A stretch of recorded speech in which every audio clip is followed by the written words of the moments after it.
Dears, welcome to Keerthi logger. ಎಲ್ಲರೂ ಹೇಗಿದ್ದೀರಾ? ಎಲ್ಲರೂ ಚೆನ್ನಾಗಿದ್ದೀರಾ ಅಂದ್ಕೊಂಡಿದ್ದೀನಿ. ನಾನು ಕೂಡ ಚೆನ್ನಾಗಿದ್ದೀನಿ. ಎಷ್ಟೋ ಜನಕ್ಕೆ ಧನುರ್ಮಾಸ ಯಾವಾಗ ಆರಂಭ ಆಗುತ್ತೆ, ಯಾವಾಗ ಮುಕ್ತಾಯ ಆಗುತ್ತೆ, ಹೇಗೆ ಮಾಡಬೇಕು ಏನು ಅನ್ನೋದು ಗೊತ್ತೇ ಇರಲ್ಲ. ನನಗೆ ಗೊತ್ತಿರೋ ಅಂಥ ಮಾಹಿತಿನ ಕೊಡ್ತಾ ಇದ್ದೀನಿ.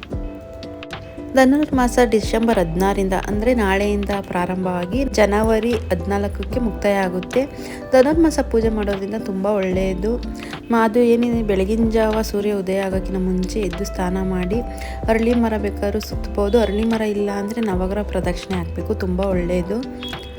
ಧನುರ್ಮಾಸದ ಪೂಜೆ ಬೆಳಗಿನ ಜಾವ 4 ಗಂಟೆಯಿಂದ 6 ಗಂಟೆ ಒಳಗಡೆ ಮಾಡಬೇಕು.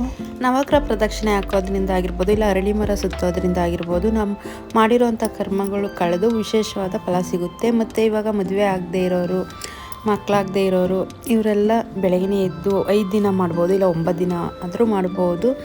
ಈ ಥರ ಪೂಜೆ ಮಾಡೋದ್ರಿಂದ ಧನುರ್ಮಾಸದಲ್ಲಿ ವಿಶೇಷ ಫಲ ಮತ್ತು ಒಳ್ಳೆಯದು ಸಹ ಆಗುತ್ತೆ. ಧನುರ್ಮಾಸದ ಪೂಜೆ ಮಾಡಬೇಕಾದ್ರೆ ನಾವು ಮೊದಲಿಗೆ ಎಲ್ಲ ಮುಂಚೆನೇ ರೆಡಿ ಮಾಡ್ಕೋಬೇಕು. ಏನೇನು ಬೇಕು ಅಂದರೆ ಪೂಜೆ ಸಾಮಾನು, ಮತ್ತು ಮುಖ್ಯವಾಗಿ ನಾವು ಧನುರ್ಮಾಸದ ಪೂಜೆ ಮಾಡೋಕ್ಕೆ ಎಳಬತ್ತಿ ಬೇಕು. ಎಳಬತ್ತಿನ ನಾವು ಮನೆಯಲ್ಲೇ ರೆಡಿ ಮಾಡ್ಕೊಂಡ್ರೆ ತುಂಬ ಒಳ್ಳೆಯದು.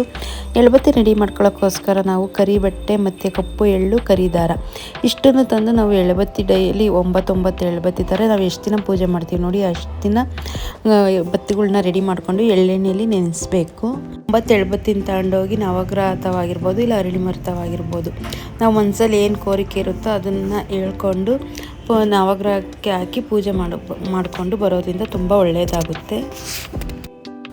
ನಾವು ಧನುರ್ಮಾಸದ ಪೂಜೆ ಮಾಡೋಕ್ಕಿಂತ ಮುಂಚೆನೇ ನಾವು ಮನೆಯಲ್ಲಿ ನೆಲ ಮನೆಯೆಲ್ಲ ಒರೆಸಿ ದೇವ್ರಿಗೆ ದೀಪ ಹಚ್ಚಿ ಮನೆಯಲ್ಲಿ ಹೊಸ್ಲಿಗೆಲ್ಲ ಪೂಜೆ ಮಾಡಿ ಹೋಗಿ ದೇವಸ್ಥಾನದಲ್ಲೂ ಪೂಜೆ ಮಾಡಿ ಬಂದರೆ ತುಂಬ ಒಳ್ಳೆಯದು.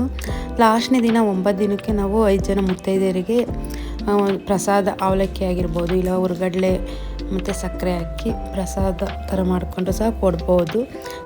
ನಾವು ಲಾಸ್ಟಲ್ಲಿ 5 ಜನಕ್ಕೆ ಅಂತ ಏನಿಲ್ಲ, 9 ಜನಕ್ಕೆ ಬೇಕಾದ್ರೂ ಅರಿಶಿನ ಕುಂಕುಮ ಕೊಡ್ಬೋದು. ಎಲೆಡಿಕೆ, ಜಾಗಿಪಟ್ಟೆ ಮತ್ತು ನಾವು ಮಾಡಿರೋವಂಥ ಪ್ರಸಾದ ಸೇರಿಸಿ ಒಂದು 5 ಜನ ಇಲ್ಲ 9 ಜನಕ್ಕೆ ಮುತ್ತೈದೆಯರಿಗೆ ಅರಿಶಿನ ಕುಂಕುಮ ಕೊಟ್ಟರೆ ನಾವು ಪೂಜೆ ಮಾಡಿದ್ದು ತುಂಬ ಒಳ್ಳೆಯದು, ಪೂಜೆ ಫಲ ಸಿಗುತ್ತೆ. ನಾವು ಈ ಧನುರ್ಮಾಸದ ಪೂಜೆ ಬೆಳಗಿನ ಜಾವ 4ರಿಂದ 6 ಗಂಟೆಗೆ ಮಾಡೋದ್ರಿಂದ ತುಂಬ ಒಳ್ಳೆಯದು. ಓದೋ ಮಕ್ಳಿಗಾಗಿರ್ಬೋದು, ಇಲ್ಲ ಮನೆ ಪ್ರಾಬ್ಲಮ್ ಆಗಿರ್ಬೋದು, ಇಲ್ಲ ಮದುವೆ ಆಗದೆ ಇರೋರಾಗಿರ್ಬೋದು, ಯಾರು ಬೇಕಾದ್ರೂ ಮಾಡ್ಬೋದು, ತುಂಬ ಒಳ್ಳೆಯದು.